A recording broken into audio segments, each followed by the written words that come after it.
Hello friend, जय हिंद। जय हिंद मेरे स्टूडेंट।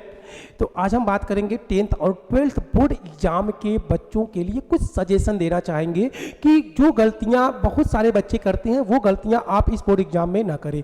आप कितना भी पढ़ने में अच्छा हो, अगर आप इन सब चीज़ों पे फोकस नहीं करेंगे तो आप अच्छा लिखने के बाद भी आप अच्छे मार्क्स नहीं उठा सकते हैं। और जो बच्चा ये कम कर दिया, वो मतलब ये इस पर फोकस किया, वो कम पढ़ा लिखा होगा, कम पढ़ा होगा, कम तैयारी किया होगा, उसके बाद भी वो बच्चा अच्छा ही नहीं टॉप भी कर सकता है। तो इन सारी चीज़ों पर आप फोकस करिए, इसके बारीकियों को समझने का प्रयास करिए कि आपको बोर्ड एग्जाम में क्या करना है और क्या नहीं करना है। ठीक है, उसके पहले एक छोटा सा शेर, उसके बाद हम टॉपिक को आगे बढ़ाएंगे कि क्यों डरे कि जिंदगी में क्या होगा। क्यों डरे कि जिंदगी में क्या होगा, कुछ नहीं होगा तो तजुर्बा होगा। ठीक है, इसलिए जिंदगी में आपको डरने की जरूरत नहीं है, अपना कर्म करना है, फल की इच्छा छोड़ देना है। ठीक है, आप कर्म करते जाइए, फल तो आपको मिलेगा ही मिलेगा, अगर आपने मेहनत जो है जी जान लगाकर किया है, ईमानदारी से किया है और सही दिशा में किया है। ठीक है, तो इसलिए डरो मत कि क्या होगा। अगर आप जो कि सक्सेस नहीं भी हुए, देखो असफलता ही सफलता की प्रथम सीढ़ी है। अगर आप असफल हो रहे हैं तो समझिए कि आपने पहले सीढ़ी पर कदम अपना रख दिया है। ठीक है, आप डर रहे हैं तो समझ लीजिए कि आप सही दिशा में जा रहे हैं। तो ये दोनों चीजों का होना जरूरी है आपको एक अच्छा इंसान, एक सक्सेसफुल इंसान बनने के लिए। ठीक है, तो एक छोटा सा और शेर हम आपको लिए बोलेंगे कि घड़ी से लाख महंगा तो घड़ी का वक्त होता है। घड़ी से लाख महंगा तो घड़ी का वक्त होता है, जो इसकी कद्र करता है उसी का वक्त होता है। घड़ी से लाख महंगा तो घड़ी का वक्त होता है, जो इसकी कद्र करता है उसी का वक्त होता है। उदासी लुत्फ लेने को चली आती है महलों से, उदासी लुत्फ लेने को चली आती है महलों से, हमारी झोपड़ी में जब खुशी का वक्त होता है। उदासी लुत्फ लेने को चली आती है महलों से, हमारे झोपड़ी में जब खुशी का वक्त होता है। सितम यह है कि हम जैसे गरीबों की कलाई में, सितम यह है कि हम जैसे गरीबों की कलाई में, घड़ी होती किसी की है किसी का वक्त होता है, घड़ी होती किसी की है किसी का वक्त होता है। ठीक है, तो वक्त किसी का भी हो, घड़ी किसी का भी हो, मगर फैसला कौन करेगा? फैसला हम करेंगे कि लाइफ में करना क्या है और हमको जाना कहाँ है। हम अपने नसीब को खुद तय करेंगे, अपने नसीब को खुद बनाएंगे, हम अपनी उपलब्धियों को, अपने इतिहास को खुद लिखेंगे। हम क्यों किसी दूसरे पर निर्भर रहें? तो इसलिए संघर्ष करना है तो धैर्य भी बनाए रखना जरूरी है। आपके अंदर जोश भी होना चाहिए, जुनून भी होना चाहिए और धैर्य भी होना चाहिए, तभी संघर्ष आपका रंग ला सकता है। ठीक है, तो हम बात कर रहे थे कि बोर्ड एग्जाम में क्या करना है और क्या नहीं करना है। ठीक है, चलिए, हाँ देखिए, बोर्ड एग्जाम में सबसे पहले आपको मिलता है बुकलेट। बुकलेट मतलब कि जो क्वेश्चन पेपर जिस पे आप लिखते हैं, कॉपी जो मिलता है, तो उस कॉपी आपको मिलते ही सबसे पहले उस कॉपी को बहुत आराम से उसको भरेंगे, साफ सुथरा भरेंगे, कहीं कटपीट नहीं हो। ठीक है, इसलिए सोच समझ कर उसको भरिए। ठीक है, क्योंकि जब पहले ही आप कटपीट कर देते हैं ना, तो एग्जाम की नज़र में आप पहले ही निगेटिविटी डाल देते हैं। एग्जाम को लगता है कि बच्चा बड़ा फुवारा, बड़ा भद्दा है। ठीक, ऐसे ही सारे कॉपी में किया होगा, इसलिए कटपीट नहीं। अगर गलती से जाने अनजाने में आपको अगर कोई चीज़ आपने गलत लिख दिया है, जैसे कि मान लीजिए राजा मोहन, ठीक है, अब हमको राजा मोहन की जगह राम मोहन लिखना था। अब मैंने क्या कर दिया, मैंने ऐसे ऐसे ऐसे ऐसे ऐसे ऐसे ऐसे ऐसे लिख दिया। हाँ, कुछ लोग ऐसे बॉक्स बना देते हैं एकदम पूरा, ये ऐसे ऐसे इसको पूरा कवर कर देते हैं। बहुत ही गंदी आदत है। अगर आपने गलत कर दिया तो बस एक बार में इसको, बस इससे ज्यादा कुछ नहीं। ठीक है, ये आपका एग्जामिनर समझेगा, इतनी बेवकूफ नहीं है कि जब आप गोबर लिपेंगे तभी समझेगा कि आपने गलत किया है। ठीक है, तो ये गलती नहीं होनी चाहिए। दूसरी चीज, जैसे ही आपको कॉपी मिले, पेपर मिले, तो उस पेपर को ये नहीं कि पहला क्वेश्चन पढ़े और उसको लगाना शुरू कर दे। सबसे पहले आप क्या करेंगे, सबसे पहले उस कॉपी को 5 से 10 मिनट जो भी समय लगे, आप उसको अच्छे तरीके से पढ़िए। पढ़ने के बाद आप ये देखिए कि इसमें कौन सा क्वेश्चन ऐसा है जिसको आप बड़ी अच्छे तरीके से लिख सकते हैं, बड़ी आसान तरीके से लिख सकते हैं। चाहे वो क्वेश्चन लास्ट का ही क्यों ना हो, उसको आप पहले लिखिए, उसको आप पहले लिखिए। क्योंकि जब हम कोई क्वेश्चन नंबरिंग करते हैं और पता चला कि क्वेश्चन हमको शुरुआत का ही सही तरीके से नहीं आ रहा है और हम उसको सीरियल वाइज, मेरा गड़बड़ ना हो, मैंने लिखना शुरू कर दिया, तो जब आप गलत लिखते हैं, सही तरीके से नहीं लिखते, एग्जामिनर आपका पहला क्वेश्चन पढ़ता है तो एग्जामिनर के माइंड में ये बैठ जाता है कि बच्चा जो है बड़ा कमजोर है, ये सही तरीके से नहीं लिखा है, और इसी तरह का वो पूरा कॉपी लिखा होगा। आपको जज कर लेता है आपकी स्टार्टिंग क्वेश्चन से, फिर वो उसी हिसाब से नंबर, उसी हिसाब से उसकी मेंटेलिटी बन जाती है और उसी हिसाब से वो उसको चेक करने लगता है। इसलिए पहला क्वेश्चन जब अट्रैक्टिव होता है ना, कहते हैं ना कि फर्स्ट अट्रैक्शन ये लास्ट अट्रैक्शन, ठीक है। तो पहला जब उसके दिमाग में अट्रैक्शन हो जाए, उसके बाद आपने गंदा भी लिखा है, कम लिखा है, गलत तरीके से लिखा है, उसको भी वो एग्जामिनर पॉजिटिव में लेता है और उसको लगता है कि बच्चा यार अच्छा था, थोड़ा सा गलती किया है, चलो भाई कंप्रोमाइज कर लो। तो शुरुआत में ही आपकी अच्छाइयाँ दिखने लगती है। आप पहले आप बुरे हो गए और लास्ट में अच्छा बनेंगे तो वो आपकी अच्छाइयाँ नहीं दिखती है, आपके बुरे ही दौर को लोग याद करके आपको जज करेंगे। तो ये गलती आप ना करें। दूसरी चीज ये है कि कॉपी में, हाँ कॉपी में एक चीज ये भी ध्यान रखना होगा, कॉपी में एक चीज ये ध्यान रखना होगा कि जब आपको कॉपी मिले तो इस तरह से, इस तरह से आपको लाइनिंग चाहिए, इस तरह से आपको क्या चाहिए, लाइनिंग चाहिए, ठीक है। तो इस तरह से इधर और इधर दोनों साइड में आप, अगर इसके पास आपके पास स्केल है तो पेपर मिलने से पहले ये काम कर लिया। अगर आपके भाई आपके पास पेपर नहीं है तो ऐसे में आप क्या करेंगे, जैसे ये कॉपी है तो इस कॉपी को आप इस तरह से फोल्ड करेंगे, इस तरह से फोल्ड करने के बाद अच्छी तरीके से इसको थोड़ा सा इस तरह से कर देंगे, दोनों साइड से इस तरह से हम करेंगे। उसके बाद जब इसको खोलेंगे तो इस पे लकीर बन जाता है। अब इस लकीर को देखते हुए इसी लकीर के अंडर में आप उसको जो है लिखना शुरू करेंगे। वैसे ही आप इधर से भी कर लेंगे, दोनों साइड में होना चाहिए। इधर कम से कम 2 सेंटीमीटर और इधर 1 सेंटीमीटर। उधर आपको क्वेश्चन आंसर करने के लिए इस बॉक्स में, और इस बॉक्स में आपको जब स्पेस रहता है तो आपने क्वेश्चन में मतलब कितना अच्छा किया है, गलत किया है, नंबर कितना मिलना चाहिए, वो एग्जामिनर यहाँ पे अपना आराम से लिखेगा। इसको काउंटिंग करने में एग्जामिनर को आसान रहता है। जब यहाँ पे नंबरिंग करता है तो नंबरिंग करते समय कभी कभी काउंटिंग में आपका नंबर छूट जाता है, फिर आप कहते हैं मैंने तो क्वेश्चन सही किया था, फिर गलती कहां से आ गया, नंबर कम कहां से आ गया। तो इस चीज को ध्यान रखिएगा, ठीक है। दूसरी चीज यह है कि आप अपना नाम, शब्द, जो भी चीजें हैं, ठीक है, उसको साफ सुथरा सही तरीके से लिखिए। और जब क्वेश्चन आप करते हैं, ठीक है, तो जब क्वेश्चन आप करते हैं तो उसमें यह भी लिखिए कि खंड अ का है कि ब का है कि स का है, तो वो खंड सबसे ऊपर साइड में आप यहाँ पे आप उसको दिखाइए, ठीक है। जैसे खंड अ है तो आप इसको इस तरह से नीचे आ जाए भाई, इस तरह से आप उसको अंडरलाइन करिए ताकि मेन पॉइंट है। उसके बाद यहां पे आपका वो हेडिंग हो, ठीक है। हेडिंग जहां पर समाप्त होता है, जैसे अगर हम लिख दिए जलिया वाला बाग हत्या कांड, तो अब ये हमारा हेडिंग है। तो अब हेडिंग है तो यहां से लिखना मत शुरू करिए, हेडिंग के जहां पे ये समाप्त हो रहा है यहां से लिखना शुरू करिए कि जलियांवाला बाग 1919 में हुआ था, इस वजह से हुआ था। ये सारा चीजें यहां जहां से ये खत्म होता है वहां से लिखिए, ठीक है। हर चीज को एक पॉइंट में लिखिए। जब जो क्वेश्चन यहां पे अलग होता है, जैसे मान लीजिए हम इसको एक थोड़ा सा लिख ही देते हैं,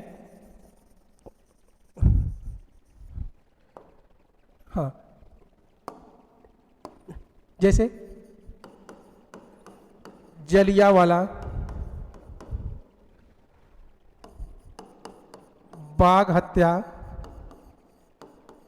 कांड 1919 में अमृतसर में हुआ था। ये पॉइंट पूरा हुआ ना, तो ये पॉइंट पूरा हुआ तो अब यहां से आपको अगला क्वेश्चन लिखने की जरूरत नहीं है। दूसरा क्वेश्चन लिखना है तो आप लाइन छोड़कर, ठीक है, जैसे एक लाइन यहां पे है तो इस लाइन को इतना आप छोड़िए, आपका सेंटेंस कंप्लीट हो चुका है, ठीक है। इसको छोड़िए और यहां से फिर अगले टॉपिक को लिखिए, ठीक है। इतना कम से कम आप स्पेस उसमें दीजिए। दूसरी चीज, अगर इसमें आपको अंडरलाइन करना है तो आप अंडरलाइन क्या करेंगे, अंडरलाइन आप करेंगे कि ये 1919 में हुआ था। दूसरा आप अंडरलाइन करेंगे कि ये कहां पे हुआ था, अमृतसर में हुआ था। तो ऐसी चीजों को अंडरलाइन आपको करना है जिससे एग्जामिनर का ध्यान उस पर केंद्रित हो, ठीक है। आपको पॉइंट वाइज लिखना है। ध्यान रखिएगा सीबीएसई बोर्ड के रूल के हिसाब से हर पॉइंट पे नंबर आपको दिया जाएगा, ठीक है। वो आप अपने हिसाब से एग्जामिनर कैलकुलेट कर लेता है। जिससे मान लो 6 नंबर का 6 पॉइंट आपने लिखा है और पॉइंट सही है तो उन 6 पे नंबर देगा। और पूरी क्वेश्चन को आप एक ही पॉइंट में लिख दे तो फिर एग्जामिनर क्या करता है कि उसको एक ही सीरियल में देखता है और उसको वो 2 नंबर 3 नंबर देके वो आगे बढ़ जाता है। हर पॉइंट अगर आपका सही है तो हर पॉइंट में वो आपको नंबर देगा। 3 पॉइंट आपने सही लिखा है, 3 ही पॉइंट में नंबर देगा, ठीक है। तो इसलिए इस चीज को भी आप ध्यान रखिएगा, फोकस करिएगा। जो हाईलाइटेड है उसको हाईलाइट करिए। डेट हो, किसी का नाम हो, कोई महापुरुष हो या कोई स्थान का नाम हो, उसे हमेशा अंडरलाइन और हाईलाइट करने का प्रयास करिएगा, ठीक है। तो इस चीज को ध्यान रखिएगा।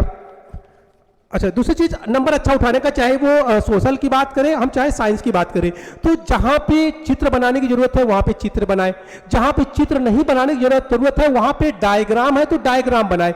ठीक है, हिस्ट्री और ज्योग्राफी पॉलिटी में भी मैप के साथ साथ डायग्राम, जहां मैप काम नहीं आए वहां पे डायग्राम बनाइए। डायग्राम बनाने के बाद उसको आप एक्सप्लेन करिए।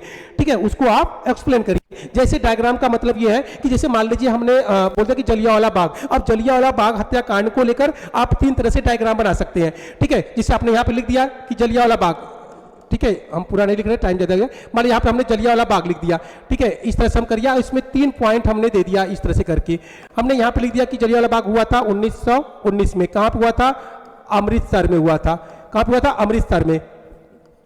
ठीक है, क्यों हुआ था? तो रॉलेट एक्ट के विरोध में, रॉलेट एक्ट के विरोध में। तो ये 3 पॉइंट अब एग्जामिनर देखेगा तो इस डायग्राम को ही देख के समझ जाएगा कि बच्चा क्या कहना चाहता है और क्या लिखना चाहता है। तो वो सारी चीजें आपको डायग्राम में, कि एग्जामिनर समझेगा कि जलियांवाला बाग 1919 में हुआ था, अमृतसर में हुआ था, और क्यों हुआ था? रॉलेट एक्ट के विरोध में हुआ था। तो इस तरह की डायग्राम को बनाकर आप उसी को एक्सप्लेन कर दीजिए। ठीक है, अच्छे से आपको नंबर मिल जाएंगे।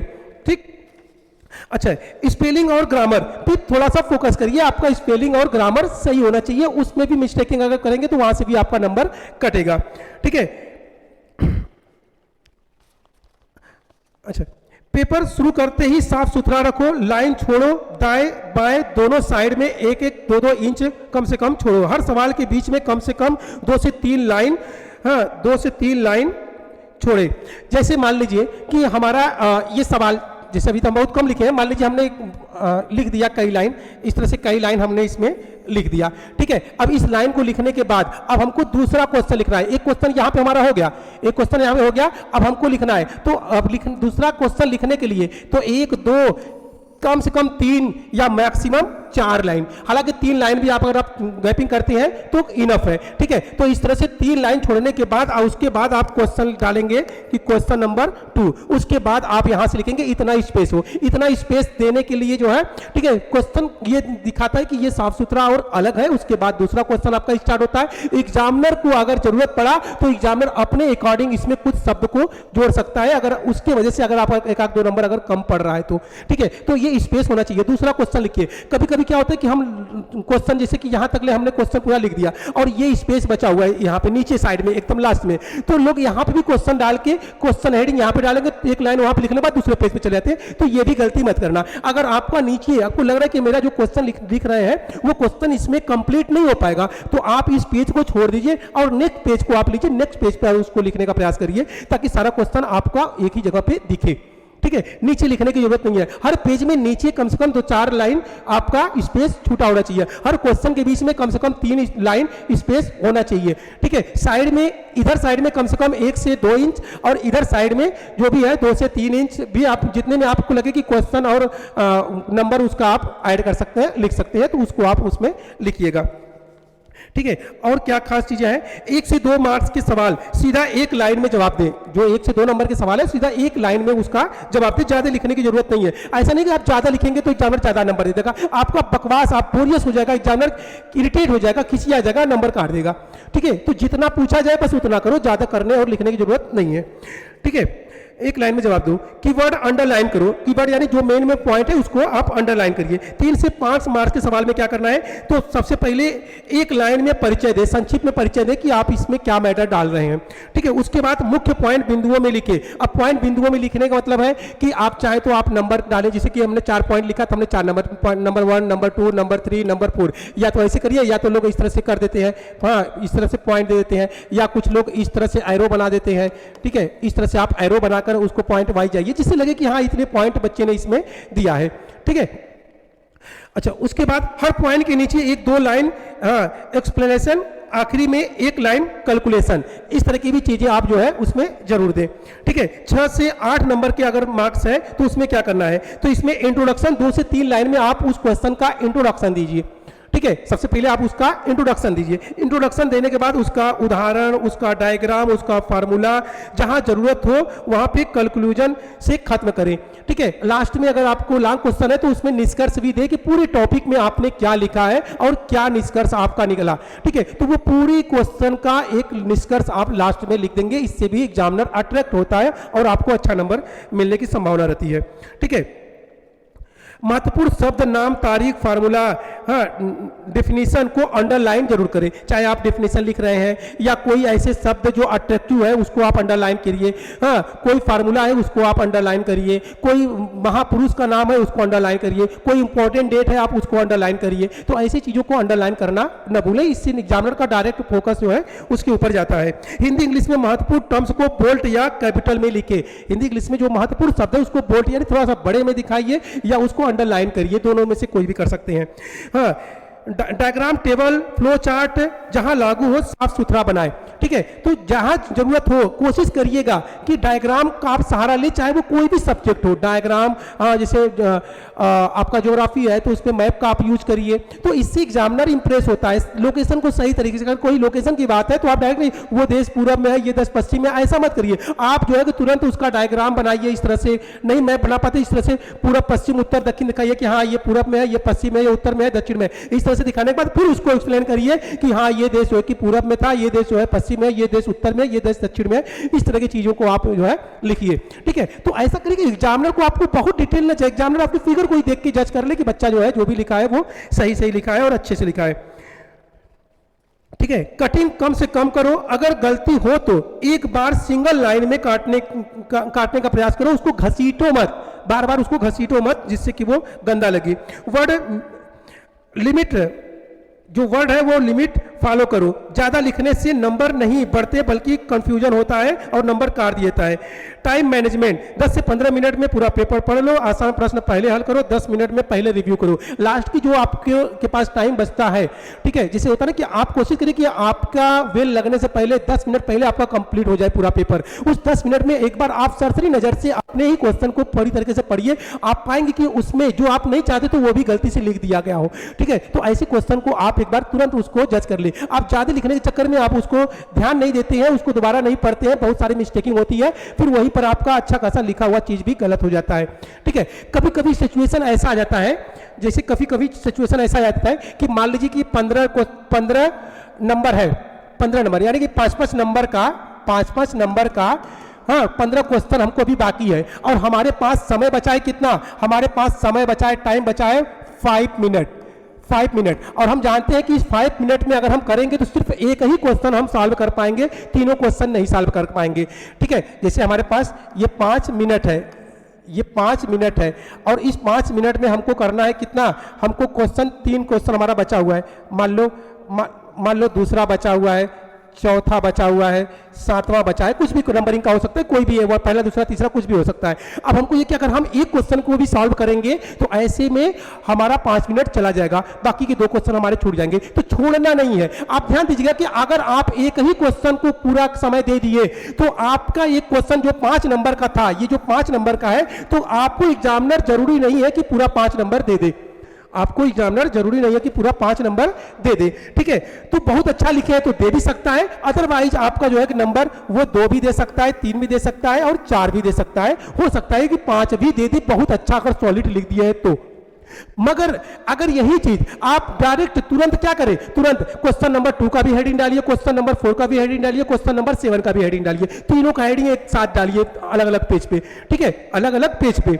अब तुरंत 2 लाइन इसमें आप लिखिए, समय है 2 लाइन इसमें लिखिए, 2 लाइन इसमें लिखिए, फिर आपके पास अभी समय है, अभी वेल नहीं लगा है, अभी कॉपी नहीं लिया गया है, एक लाइन फिर इसमें बढ़ाइए, अभी भी समय बचा है, फिर एक लाइन दोनों में बढ़ाइए, अभी भी कॉपी नहीं छीना गया है, फिर एक लाइन इसमें बढ़ाइए, यहां तक पहुंचे, मान लीजिए कॉपी आपको ले लिया गया। अब एग्जामिनर के पास जाएगा, एग्जामिनर क्या करेगा, क्वेश्चन नंबर 2 भी किया है, क्वेश्चन नंबर 4 भी किया है, क्वेश्चन नंबर 7 भी किया है। एग्जामिनर, अब तुम कितना भी गंदा लिखोगे तो एग्जामिनर अगर गंदा से गंदा देगा, भाई 2 नंबर दे दो, भाई 2 नंबर दे दो, भाई 2 नंबर दे दो, कितना हो गया 6 नंबर। तुम एक क्वेश्चन कर को 6 नंबर कभी नहीं पा सकते, मतलब तीनों क्वेश्चन किए, तुम्हें खराब से खराब में 6 नंबर एग्जामिनर दे दिया कि भाई सबको टच किया है।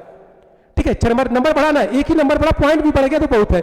अच्छा, ये तो मैंने गंदा बोला, अगर सब में 3 या 4 नंबर देना शुरू कर दे, 4-4 नंबर अगर दे दे या 3-3 नंबर दे दे तो भी 9 नंबर होगा, जो तुम एक क्वेश्चन करके कभी नहीं पा सकते थे। तो ऐसी चीजों पर ध्यान दीजिएगा, ऐसी चीजों का फोकस करिए। ठीक है, तो एग्जाम में बैठिएगा एकदम पूरी एनर्जी के साथ बैठिएगा, एकदम टेंशन फ्री बैठिएगा।